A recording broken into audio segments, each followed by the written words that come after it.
بسم اللہ الرحمن الرحیم۔ السلام علیکم ناظرین، بیت المقدس کی اسلامی تاریخ حضرت ابراہیم علیہ السلام سے شروع ہوتی ہے، جب آپ نے عراق سے فلسطین کی طرف ہجرت فرمائی اور وہاں کے شہر الخلیل میں پڑاؤ ڈالا۔ حضرت ابراہیم علیہ السلام کے بڑے فرزند حضرت اسماعیل علیہ السلام نے مکہ آباد کیا اور آپ کے دوسرے فرزند حضرت اسحاق علیہ السلام کے فرزند حضرت یعقوب علیہ السلام نے بیت المقدس اور مسجد اقصیٰ کو تعمیر کیا۔ اس کے چند سالوں بعد جب حضرت یوسف علیہ السلام مصر کے بادشاہ بنے تو انہوں نے اپنے والدین اور تمام بھائیوں کو مصر بلا لیا، جہاں وہ خوب بڑے پھلے اور پھولے، اور اس طرح مصر میں ان کی آبادی تیزی سے پھیلتی رہی۔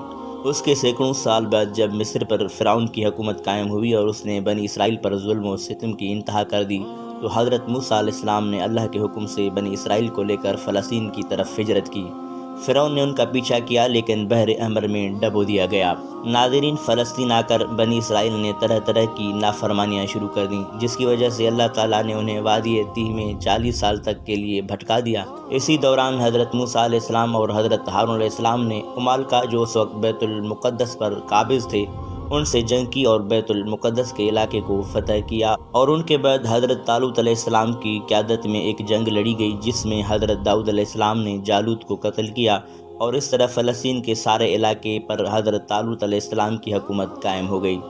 طالوت کے بعد حضرت داؤد علیہ السلام بادشاہ بنے اور ان کے بعد ان کے فرزند حضرت سلیمان علیہ السلام کی زبردست حکومت فلسطین کے پورے علاقے پر قائم ہو گئی۔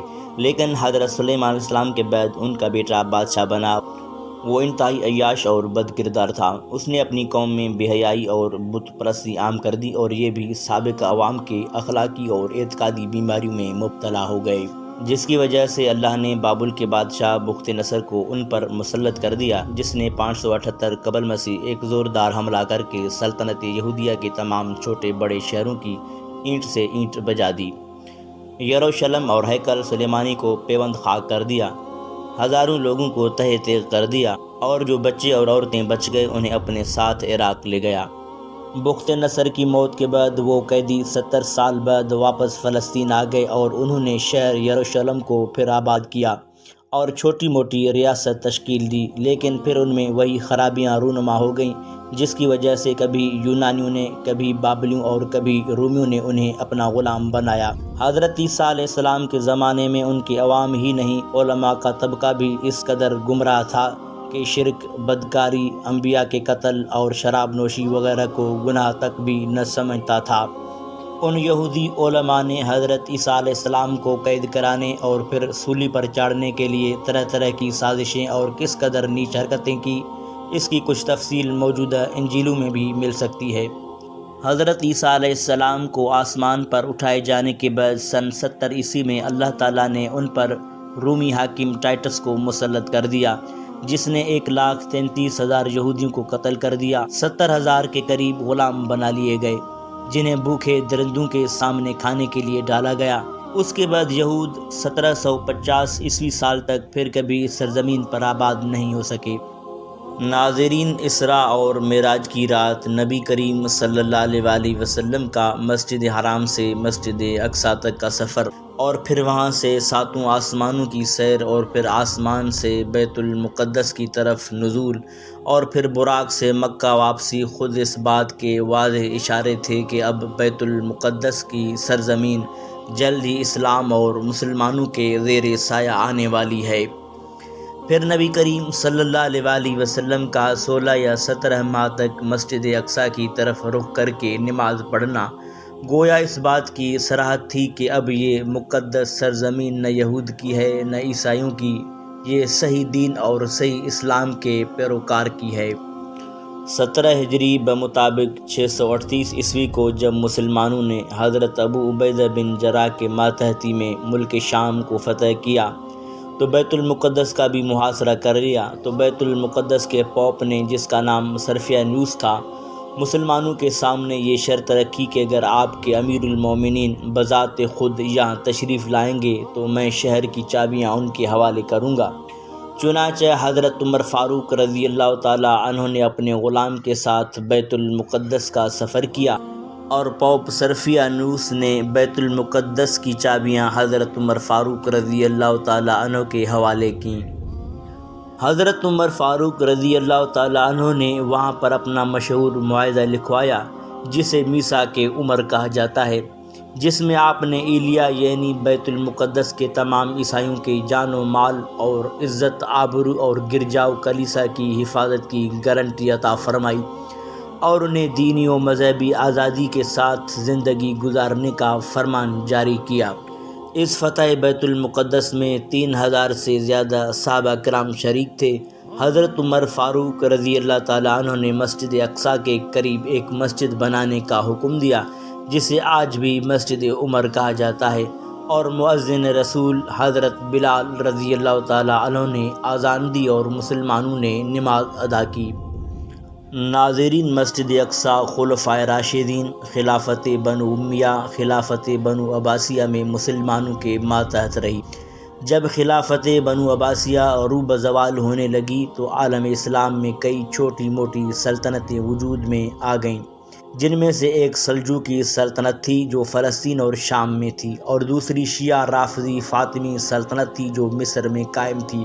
یہ نہایت ہی بدترین حکومت تھی۔ اس نے سنی سلجوقی سلطنت پر حملے شروع کر دیے، اس لیے کہ بیت المقدس انہی کے زیر انتظام تھا۔ بالآخر انہوں نے بیت المقدس کو سلجوقیوں سے چھین لیا۔ جب یورپ کے عیسائیوں نے دیکھا کہ دو مسلمان ریاستیں بیت المقدس کے لیے آپس میں لڑ رہی ہیں تو انہوں نے 493 ہجری بمطابق 1099 عیسوی میں ایک زبردست حملہ کر کے بیت المقدس پر قبضہ کر لیا۔ بیت المقدس کا فاطمی گورنر افتخار الدولہ مالی فدیہ دے کر بھاگ گیا اور تمام مسلمانوں کو اس شیعہ خبیث نے صلیبیوں کے حوالے کر دیا، جنہوں نے ہزاروں مسلمانوں کو شہید کر دیا۔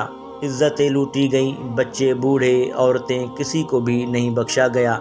عین مسجد اقصیٰ کے اندر وہ قتل خون کا بازار گرم کیا گیا۔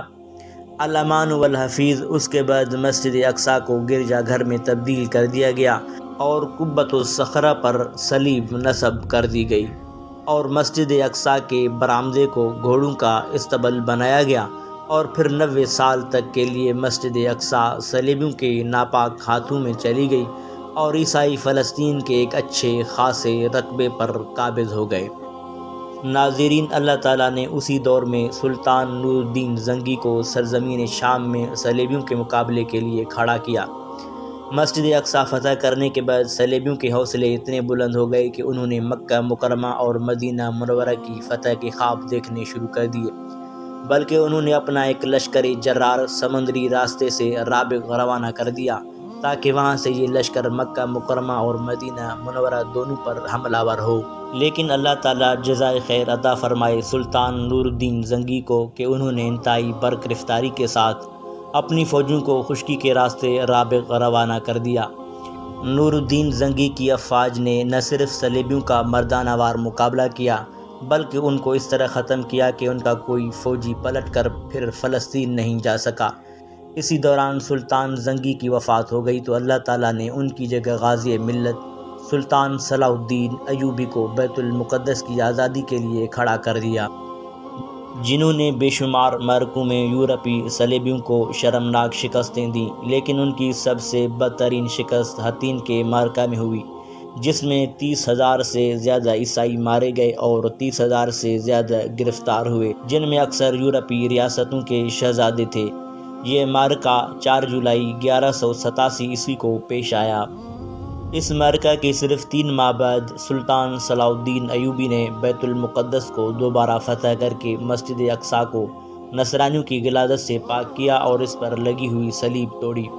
ناظرین، جب تک بیت المقدس صلیبیوں کے قبضے میں تھا، سلطان صلاح الدین ایوبی مرغ بسمل کی طرح تڑپتے رہے۔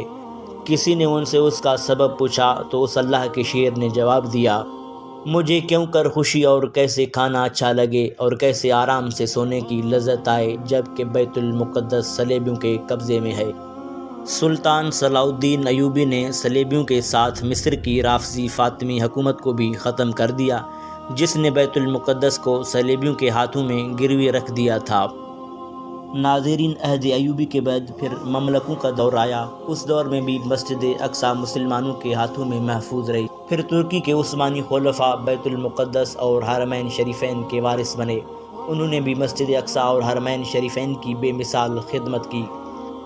19ویں صدی کے اوائل تک یہود کی بیت المقدس یا فلسطین کے علاقے میں کوئی آبادی نہیں تھی۔ تقریباً 1750 عیسوی سال تک ان کا اس مقدس سرزمین پر کوئی وجود باقی نہ رہا۔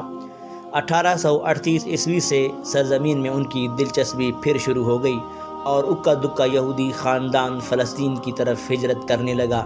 اسی دوران 1897 عیسوی میں عالمی صہیونی تحریک وجود میں آئی، جس کا بنیادی نصب العین سرزمین فلسطین پر قبضہ کرنا اور ہیکل سلیمانی کو دوبارہ تعمیر کرنا اور اس علاقے میں ایک یہودی ریاست قائم کرنا تھا۔ دنیا کے بڑے بڑے یہودی سرمایہ داروں نے اس تحریک کے لیے اپنے خزانوں کے دہانے کھول دیے اور دنیا کے یہودیوں کو اس بات کی ترغیب دی کہ وہ فلسطین کی طرف ہجرت کریں اور وہاں فلسطینیوں کی زمینوں کو اونچے داموں میں خریدیں، لیکن یہ کام خلافت عثمانیہ کی اجازت کے بغیر بڑے پیمانے پر نہیں ہو سکتا تھا۔ اس کے لیے صہیونی تحریک کا عالمی صدر تھیوڈور ہرٹزل خلافت عثمانیہ کے سربراہ سلطان عبدالحمید ثانی سے ملاقات کے لیے استنبول گیا اور اپنی ملاقاتوں میں اس بات کا اظہار کیا کہ سلطنت عثمانیہ یہودی مہاجرین کو پناہ دے تو وہ سلطنت کے ماتحت رہیں گے، اور بالخصوص فلسطین میں پناہ دینے کا مطالبہ کیا۔ لیکن سلطان عبدالحمید ثانی نے یہودی مہاجرین کو فلسطین میں آباد ہونے کی اجازت نہ دی۔ ہرزل کی جانب سے سلطان عبدالحمید کو خطیر رقم کی پیشکش کی گئی، مگر سلطان عبدالحمید نے اس پیشکش کو یہ کہہ کر ٹھکرا دیا کہ میں زمین کا 1 فٹ بھی نہیں بیچ سکتا، کیونکہ یہ میری نہیں بلکہ عوام کی ملکیت ہے۔ لیکن سلطان عبدالحمید کے سبکدوش ہونے کے کچھ عرصہ بعد فلسطین میں یہودیوں کی آباد کاری تیز ہو گئی۔ سال 1908 عیسوی میں لبرل گروپ ینگ ترکس نے ایک بار پھر پرزور تحریک چلائی۔ سلطان عبدالحمید نے پارلیمنٹ اور 1876 عیسوی کے آئین کو بحال کر دیا۔ آئین میں تبدیلیاں لائی گئیں اور خلیفہ عبدالحمید کے اختیارات کو مزید محدود کیا گیا۔ تاہم 1909 عیسوی میں سلطنت میں عدم استحکام اور حالات خراب ہونے کی وجہ سے سلطان عبدالحمید کو سبکدوش ہونا پڑا۔ ان کے بھائی محمد راشد کو ینگ ترکس کی جانب سے نیا سلطان منتخب کیا گیا۔ سلطان عبدالحمید ثانی 10 فروری 1918 عیسوی کو 75 سال کی عمر میں ترکی میں وفات پائی۔ ان کا مزار استنبول میں ہے۔